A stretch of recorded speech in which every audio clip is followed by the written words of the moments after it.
നമ്മളിവിടെ പരിചയപ്പെടുത്തുന്ന ജസ്പേർട്ട് private limited എന്ന കാക്കനാട് കൊച്ചി ആസ്ഥാനമായി പ്രവർത്തിക്കുന്ന ഒരു കമ്പനിയെ കുറിച്ചിട്ടാണ് സാർ നമ്മളെ മുമ്പിൽ കുറച്ച് നേരം നമുക്ക് ആ കമ്പനിയെ കുറിച്ച് കാര്യങ്ങൾ പറഞ്ഞു തരുന്നത്.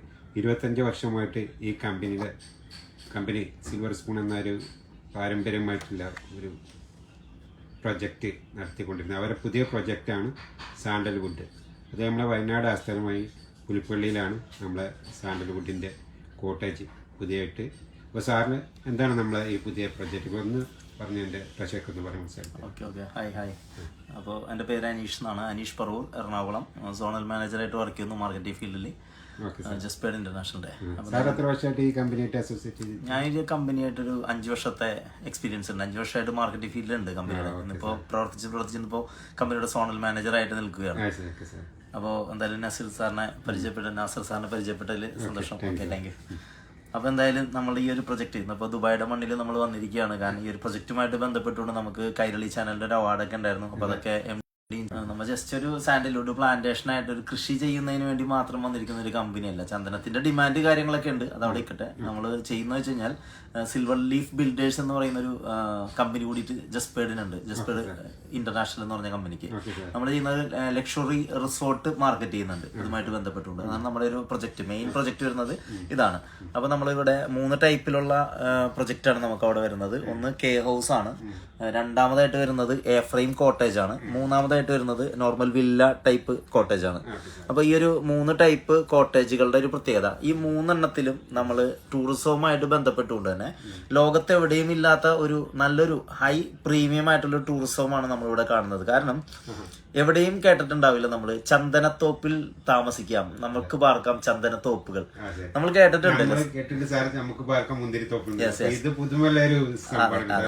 മുന്തിരിത്തോപ്പിൽ താമസിക്കാം. പിന്നെ നമുക്കറിയാം മൂന്നാറിലൊക്കെ പോയി കഴിഞ്ഞാൽ തേയിലത്തോപ്പിൽ താമസിക്കാം, ഏലം തോട്ടത്തിൽ താമസിക്കാം. ഇങ്ങനെ പല രീതിയിലൊക്കെ ഉണ്ടെങ്കിൽ ചന്ദനത്തോപ്പിൽ താമസിക്കുന്ന ഒരു സ്കീം, അല്ലെങ്കിൽ നമുക്ക് പാർക്കാം ചന്ദനത്തോപ്പുകൾ എന്ന് പറഞ്ഞുകൊണ്ടുള്ള പുതിയൊരു ആശയം നമ്മളിവിടെ കൊണ്ടുവന്നപ്പോൾ ഇതുപോലുള്ള ഈ 3 തരത്തിലുള്ള കോട്ടേജുകളുടെ പ്രത്യേകത 5 സെന്റിലായിരിക്കും ഈ ഒരു കോട്ടേജുകൾ നമ്മൾ പണിയുക. ലോകത്തിൽ ആരും ചെയ്യാത്തൊരു പ്രൊജക്ട് ആണ്. നിലവില് ലോകത്ത് ആരും ചെയ്തിട്ടില്ല, ഇനി ചെയ്യാം, സ്വാഭാവികമാണ്. അപ്പൊ ഇതിൽ വരുന്നതെന്ന് വെച്ച് കഴിഞ്ഞാൽ 5 സെന്റ് ഭൂമിയിൽ നമ്മൾ കൊടുക്കുന്നത് 16 ചന്ദനമാണ്. അത് ഈ കോട്ടേജിന് ചുറ്റും 16 ചന്ദനം വെച്ച് കൊടുക്കും. അപ്പൊ ചന്ദനമരത്തോപ്പിൽ ആ ഒരു 16 ചന്ദനം ഫ്രീ ആയിട്ട് കൊടുക്കുക. തീർച്ചയായിട്ടും അതെ. കോട്ടേജ് എടുക്കുന്ന കസ്റ്റമർക്ക് കൊടുക്കുന്നതാണ് 16 ചന്ദനത്തൈ അവിടെ ഫ്രീ ആയിട്ട് വെച്ച് പിടിപ്പിച്ച് കൊടുക്കുക എന്നുള്ളത്. ഇങ്ങനെ വെച്ച് പിടിപ്പിച്ച് കൊടുക്കുമ്പോൾ നമുക്കറിയാം ചന്ദനത്തിന് ഹൈ ഡിമാൻഡാണ് അല്ലെ. ഹൈ ഡിമാൻഡാണ്, മാർക്കറ്റിൽ നല്ല ഡിമാൻഡ്, നല്ല വിലയുണ്ട്, എല്ലാം ഉണ്ട്. അപ്പൊ അത് ഒരു ലോങ് ടൈം ഒരു സേവിങ് ആയിട്ട് അത് അവിടെ കിടക്കും, ഒരു അസറ്റ് പോലെ. അവർക്കത് മുറിക്കേണ്ട ടൈം ആകും, ഒരു 10-15 വർഷത്തിനുള്ളിൽ തന്നെ മുറിക്കേണ്ട ടൈം ആകും. അത് ഫോറസ്റ്റ് ഡിപ്പാർട്ട്മെന്റ് ആണ് മുറിക്കുന്നത്. പക്ഷെ പണം കൃത്യമായിട്ട് ലാൻഡ് ഓണറുടെ അക്കൗണ്ടിലേക്കാണ് കൊടുക്കുന്നത്. അതാണ് ചന്ദ്രത്തിന്റെ ഒരു നിയമം. അപ്പൊ ചില ആൾക്കാർ ചോദിക്കും, ഇപ്പൊ എന്താ ഫോറസ്റ്റ് ഡിപ്പാർട്ട്മെന്റ് മുറിക്കുന്നത്? ഇപ്പൊ നമ്മൾ വാങ്ങി നമ്മളെ അസറ്റ് നമ്മളെ വില ആധാരം എഴുതി കരം അടച്ചു വാങ്ങിച്ച് പിന്നെ അങ്ങനെ മറ്റുള്ള ആൾക്കാരെ മുറിക്കുന്നത് ഫോറസ്റ്റ് ഗവൺമെന്റ്. അതിനെക്കുറിച്ച് ഞാൻ വിശദമായിട്ട് സംസാരിക്കാം. ഞാനിവിടെ ഓൾറെഡി ഞാൻ അതിനെക്കുറിച്ചൊക്കെ പ്രതിപാദിക്കുന്നുണ്ട്. അപ്പോ അതൊന്ന് കുറച്ചു നേരം നമ്മൾ കേട്ടിരുന്നാൽ അതിന്റെ നിയമങ്ങൾ എന്താണ്, അത് എങ്ങനെയാ നിയമങ്ങൾ വന്നു, എന്തിനു വേണ്ടിയിട്ടാണ് ആ നിയമങ്ങൾ, എല്ലാം കർഷകർക്ക് അനുകൂലമായിട്ടുള്ള നിയമങ്ങളൊക്കെ തന്നെയാണ്. അല്ലെങ്കിൽ ഇവിടുത്തെ നാടിനും നന്മയ്ക്ക് വേണ്ടിയിട്ടുള്ള നിയമങ്ങളാണ് ഗവൺമെന്റ് അത് കൊണ്ടുവന്നിട്ടുള്ളത്. പക്ഷെ അത് പല ആളുകൾക്കും അത് ശരിയായ രീതിയിൽ അതിന്റെ അറിവ് കിട്ടിയിട്ടില്ല എന്നുള്ളതാണ് ചന്ദനത്തിന്റെ പുറകിൽ നടക്കുന്ന കാര്യങ്ങൾ. എന്തായാലും കൃത്യമായിട്ട് പറയാം. അപ്പൊ നമ്മളിവിടെ ചെയ്യുന്നത് പ്രീമിയം ആയിട്ടുള്ള ഈ 3 തരത്തിലുള്ള കോട്ടേജ് പല രീതിയിലാണ് നമ്മൾ വെക്കുന്നത്. ഇത് കെ ഹൗസ് ആണ്. ഓക്കെ, കെ ഹൗസ് നമുക്കറിയാം റൗണ്ടിൽ അല്ല നമ്മൾ കാണുന്നുണ്ട്. ഇതിനകത്തെന്ന് വെച്ചാൽ ഒരു മാസ്റ്റർ ബെഡ്റൂം, ബാത്റൂം, ചെറിയൊരു ഹാള്, ചെറിയൊരു കിച്ചണൊക്കെ ആയിട്ട്. പിന്നെ ഇതിനകത്തൊരു പ്രത്യേകതയാണ്, ഒരു ചെറിയൊരു സ്വിമ്മിംഗ് പൂള്, ഇതിനകത്തൊരു ഫാമിലിക്ക് വേണ്ടിയിട്ടുള്ള പൂള് ഇതിനകത്തുണ്ട്. അപ്പൊ ഇത് വരുന്നത് 450 സ്ക്വയർ ഫീറ്റിലാണ്. അതായത് 1 സെന്റിന്റെ ഭൂമിയിലാണ് ഇത് വരുന്നത് ഏകദേശം. പക്ഷെ ചുറ്റും 16 ചന്ദനങ്ങളുണ്ട്. അപ്പോൾ ഇതിന് വരുന്നത് ഏകദേശം ഒരു 50 ലക്ഷം രൂപയാണ് പ്രോപ്പർട്ടി നമ്മളുടെ പേരിലോട്ട് ആധാരം രജിസ്റ്റർ ചെയ്ത് തരും. നമ്മുടെ പ്രോപ്പർട്ടിയാണ്. അപ്പൊ നമ്മൾ എന്ത് ചെയ്യും, ഇതെവിടെയാണ്, ഓക്കെ, നമ്മൾ താമസിക്കുന്ന എല്ലാ സ്ഥലങ്ങളിലും നമ്മൾ ആഗ്രഹിക്കുന്ന സ്ഥലത്തുണ്ടോ? തീർച്ചയായിട്ടും ഇല്ല. ഇത് നമ്മളിപ്പോ ചന്ദന കൃഷി ചെയ്യുന്നതായിട്ടുള്ള സ്ഥലങ്ങൾ എന്ന് പറഞ്ഞാൽ, അല്ലെങ്കിൽ ചന്ദനം ചെയ്താൽ വളരുന്ന സ്ഥലം എന്ന് പറഞ്ഞാൽ സമുദ്രനിരപ്പിൽ നിന്ന് 700 മീറ്ററിനും 1300 മീറ്ററിനും ഇടയിലുള്ള സ്ഥലങ്ങളിൽ ചെയ്താലാണ് വേണ്ട രീതിയിൽ കൃത്യമായിട്ട് വളരുകയുള്ളൂ എന്ന് കേന്ദ്ര സർക്കാരിന്റെ കീഴിൽ വരുന്ന IWST സാക്ഷ്യപ്പെടുത്തിയിട്ടുണ്ട്. അതായത് സാൻഡൽവുഡ് ഇൻഫർമേഷൻ സിസ്റ്റം നമുക്ക് എല്ലാവർക്കും ഗൂഗിൾ ചെയ്ത് നോക്കിയാൽ കാണാൻ പറ്റും. അതിനകത്ത് കൃത്യമായിട്ട് രേഖപ്പെടുത്തിയിട്ടുണ്ട്. അപ്പൊ എല്ലായിടത്തും പോയി നമ്മൾ ചന്ദനം കൃഷി ചെയ്ത് കഴിഞ്ഞാൽ വേണ്ടത്ര റിസൾട്ട് കിട്ടണമെന്നില്ല, കാതൽ ഉണ്ടാവണമെന്നില്ല. സമുദ്രത്തിൽ നിന്ന് ഉയരം കൂടിയാൽ മാത്രമേ കാതൽ തന്നെ കൃത്യമായിട്ട് ഫോം ചെയ്യുള്ളൂ. അത് ഉപ്പുകാറ്റ് ഒട്ടും അടിക്കാൻ പാടില്ല. അപ്പൊ അങ്ങനെ കുറച്ച് പ്രത്യേകതകളൊക്കെ ഈ ഒരു സാൻഡൽവുഡിന് ഉണ്ട്. അപ്പൊ അത് വേണ്ട രീതിയിൽ അറിഞ്ഞുകൊണ്ട് അതിന്റെ ജൈവ കൃഷി രീതിയിൽ തന്നെ നമ്മൾ കൃഷി ചെയ്താൽ അതിന്റെ ഔട്ട്പുട്ട് നമുക്ക് എടുക്കാൻ പറ്റും കൃത്യമായിട്ട്. അപ്പൊ അതിനെക്കുറിച്ചൊക്കെ വിശദമായിട്ട് നമ്മുടെ പറഞ്ഞുതരാം.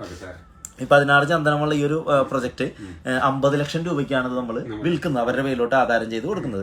അടുത്തൊരു പ്രൊജക്ട് ഉണ്ട്, നമുക്ക് 50 ലക്ഷം ഇല്ലെങ്കിൽ നമുക്ക് എന്ത് ചെയ്യാം, ഒരു 5 ലക്ഷം രൂപയുടെ ഡിസ്കൗണ്ട് ഇവിടെ ഉണ്ട്. ഇത് 45 ലക്ഷം രൂപയുടെ പ്രൊജക്ട് ആണ്. സെയിം ഏകദേശം ഒരു 400 സ്ക്വയർ ഫീറ്റിൽ വരുന്ന എ ഫ്രെയിം കോട്ടേജ് ആണ്. 16 ചന്ദനം തന്നെ ഉണ്ടാവും. ഇതിനകത്ത് ഉള്ളിൽ പൂളോ കാര്യങ്ങളൊന്നും ഉണ്ടാവില്ല, പക്ഷെ 400 സ്ക്വയർ ഫീറ്റ് ഉണ്ടാവുള്ളൂ. അത് കഴിഞ്ഞതിന് ശേഷം നെക്സ്റ്റ് നമുക്ക് നോക്കുകയാണെങ്കിൽ ഇവിടെ 40 ലക്ഷം രൂപയുടെ ഒരു വില്ല ടൈപ്പ് കോട്ടേജ് ഉണ്ട്. സെയിം 16 ചന്ദനം തന്നെ, അതിലുണ്ട് 5 സെന്റ് ഭൂമിയിൽ തന്നെയാണ്. പിന്നെ ഇതിനെല്ലാം കോമൺ അമ്യൂണിറ്റീസ് ആയിട്ടുള്ള സ്വിമ്മിംഗ് പൂൾ ആയാലും കുട്ടികൾ കളിക്കാനുള്ള പാർക്കായാലും ഇവിടെ കൺവെൻഷൻ സെന്റർ ആയാലും ഇതെല്ലാം 1 ഏക്കർ ഭൂമിയിൽ ഇവർക്ക് വേണ്ടി ചെയ്തു കൊടുക്കുന്നുണ്ട്. അപ്പൊ കോമൺ ആയിട്ടുള്ള ഫംഗ്ഷനോ മറ്റു കാര്യങ്ങളോ അല്ലെങ്കിൽ കുട്ടികളുടെ എന്റർടൈൻമെന്റ് ഒക്കെ ഇവിടെ സാധിക്കുന്നുണ്ടാവും. ഓക്കെ, അങ്ങനെ ഒരു പ്രീമിയം ഇവിടെ വന്നാൽ തന്നെ നമുക്ക് 1-2 ദിവസം ഇതിനകത്ത് തന്നെ ചെലവഴിക്കാൻ തോന്നും, ഒരു ടൂറിസവുമായിട്ട് ബന്ധപ്പെട്ടുകൊണ്ട്. പിന്നെ ഹൈ പ്രീമിയം ആഗ്രഹിക്കുന്ന ഒത്തിരി ആളുകൾ വിദേശത്ത് നിന്ന് പോലും യൂറോപ്യൻ കൺട്രിയിൽ നിന്ന് പോലും ഒത്തിരി ആളുകൾ ഈ ഒരു പ്രൊജക്റ്റിലേക്ക് ഉറ്റുനോക്കുന്നുണ്ടാവും. കാരണം ലോകത്ത് എങ്ങുമില്ലാന്നേ ഈ സാൻഡൽവുഡ് പ്ലാന്റേഷന്റെ അകത്തൊരു ഇതുപോലുള്ളൊരു ലൈഫ്. ഓക്കെ, അതും ഏറ്റവും കൂടുതൽ മരങ്ങളിലെ ഏറ്റവും കൂടുതൽ ഓക്സിജൻ പ്രൊവൈഡ് ചെയ്യുന്ന ഒരു മരം കൂടിയിട്ടാണ് ചന്ദനം. അല്ലെ, ഒരുപാട് അസുഖങ്ങൾക്ക് തന്നെ ഒരു മെഡിസിൻ കൂടിയായിട്ട് മാറുന്നുണ്ടാവും 2 ദിവസം വന്ന് ഇവിടെ നിന്ന് താമസിച്ചാല്. അല്ലെ, ചില ആളുകൾ 1 മാസം വന്ന് താമസിക്കാൻ ആഗ്രഹിക്കുന്ന ആളുകളുണ്ടാവും. അപ്പൊ നല്ലൊരു റെന്റും ഇതിലൂടെ ഒരു വരുമാനമായിട്ട് പ്രതീക്ഷിക്കാം, മാസം വരുമാനമായിട്ട് പ്രതീക്ഷിക്കാം എന്നുള്ളതാണ് ഇതിന്റെ ഒരു പ്രത്യേകത. ഓക്കെ, നോർമൽ പല സ്ഥലങ്ങളിലും കോട്ടേജുകളുണ്ട്, പക്ഷെ ഇത്രയും പ്രീമിയം ആയിട്ട് ചിന്തിക്കുന്ന ഏതെങ്കിലും കോട്ടേജുകൾ നമുക്ക് ചൂണ്ടിക്കാണിക്കാൻ പറ്റില്ല. അല്ലെ, ഇത്രയും ഹൈ സെക്യൂരിറ്റിയോട് കൂടിയിട്ടുള്ള കോമ്പൗണ്ടുകൾ എല്ലാം ചെയ്തുകൊണ്ട് തന്നെ കേട്ടോ. അപ്പൊ ഇങ്ങനെയൊക്കെയാണ് പ്രൊജക്ട്. ഇനി ഇതല്ലെങ്കിൽ നമുക്ക് എന്ത് ചെയ്യാം, ചില ആളുകൾ ചിന്തിക്കുന്നുണ്ട് കോട്ടേജ് ഇല്ലാതെ സാൻഡൽവുഡിന്റെ ഫാമിങ്ങിനെ കുറിച്ച് ഇപ്പോൾ ഗവൺമെന്റ് നല്ല രീതിയിൽ പ്രൊമോട്ട് ചെയ്യുന്നുണ്ട്. അപ്പൊ ഇത് ഒറ്റയ്ക്ക് ചെയ്യാൻ പല ആളുകൾക്കും സാധിക്കാറില്ല. അപ്പൊ ഇതൊരു ഗ്രൂപ്പ് ഫാമിംഗ് ആയിട്ട് ചെയ്യാനായിട്ട് സാധിക്കുന്ന രീതിയിൽ കമ്പനി ഇവിടെ പ്രൊവൈഡ് ചെയ്ത് കൊടുക്കുന്നുണ്ട്. താല്പര്യമുള്ള ആളുകൾക്ക് അതിലേക്ക് കൂടി കടക്കാം. അപ്പൊ കോട്ടേജ് വാങ്ങാനുള്ള പണമില്ല എങ്കിലും ചന്ദന കൃഷിയോട് താല്പര്യമുണ്ട്. ഇങ്ങനെ പഠിച്ചു സാറ് പറഞ്ഞു വരുന്നപ്പോ എന്റെ കയ്യിൽ ഇപ്പൊ 50 ലക്ഷം രൂപ എടുക്കാനില്ല. അപ്പൊ എനിക്ക് ചെയ്യാൻ ആഗ്രഹം, ഞാൻ 50 ലക്ഷം രൂപ എടുക്കാനില്ലെങ്കിൽ ഞാൻ അപ്പൊ പറയും 45 എടുത്തോ നല്ലതാണെന്ന് പറയും. ഓക്കെ, കാരണം മന്ത്ലി നമുക്കൊരു 1 lakh ഇൻകം പ്രതീക്ഷിക്കാം. നമ്മുടെ പണത്തെ കൊണ്ട് പണിയെടുപ്പിച്ചുകൊണ്ട് വരുമാനം ഉണ്ടാക്കാം. നമ്മൾ ജോലി എടുക്കുമ്പോൾ നമുക്ക് വരുമാനം കിട്ടുന്നുണ്ട്, നമ്മൾ എന്തെങ്കിലും ബിസിനസ് ചെയ്യുമ്പോൾ നമുക്ക് വരുമാനം കിട്ടുന്നുണ്ട്. പക്ഷെ നമ്മുടെ ആ പണം നീക്കിയിരിപ്പ് അത് ഉപയോഗിച്ചുകൊണ്ട് ഒരു അസറ്റ് ക്രിയേറ്റ് ചെയ്യാൻ പറ്റും. റിയൽ എസ്റ്റേറ്റിന്റെ ഏറ്റവും വലിയ പ്രത്യേകത എന്താ, ക്യാപിറ്റൽ എമൗണ്ട് സേഫ് ആണെന്നുള്ളത്. അല്ലെ, കാരണം ഭൂമി വാങ്ങിയിട്ടാൽ അത് നമ്മുടെ പേരിൽ ആധാരം ചെയ്ത് വാങ്ങി ആ ക്യാപിറ്റൽ അത് അവിടെ കിടക്കാം. പിന്നെ ഭൂമിയുടെ ഒരു പ്രത്യേകത ഉണ്ട്, അല്ലെ, നമുക്കറിയാം ഭൂമി എപ്പോഴും വില വർദ്ധിച്ചുകൊണ്ടിരിക്കുന്ന ഒന്നാണ്. എപ്പോഴും അറിയാം 10 വർഷങ്ങൾക്ക് മുമ്പുള്ള ഭൂമിയുടെ വിലയാണ് നമ്മുടെ ചുറ്റുപാടുള്ള. ഭൂമി ഉള്ള ഭൂമി കുറഞ്ഞുകൊണ്ടിരിക്കുകയാണ്, ജനസംഖ്യ കൂടിക്കൊണ്ടിരിക്കുന്ന ഒരുപാട് പ്രൊജക്ടുകൾ വരുന്നു, ഭൂമി കിട്ടാനില്ലാതെ ആയിക്കൊണ്ടിരിക്കുകയാണ്. അപ്പൊ ഭൂമിയുടെ വില എപ്പോഴും കൂടിക്കൊണ്ടിരിക്കും, ഡിമാൻഡ് വർദ്ധിച്ചുകൊണ്ടിരിക്കും. അപ്പൊ ഇതുകൊണ്ട് ഏറ്റവും നല്ലൊരു ഇൻവെസ്റ്റ്മെന്റ്. പല ആൾക്കാരും ക്യാപിറ്റൽ എമൗണ്ട് പോലും സേഫ് അല്ലാത്ത ഇപ്പോ ഇട്ട് കഴിഞ്ഞാൽ നാളെ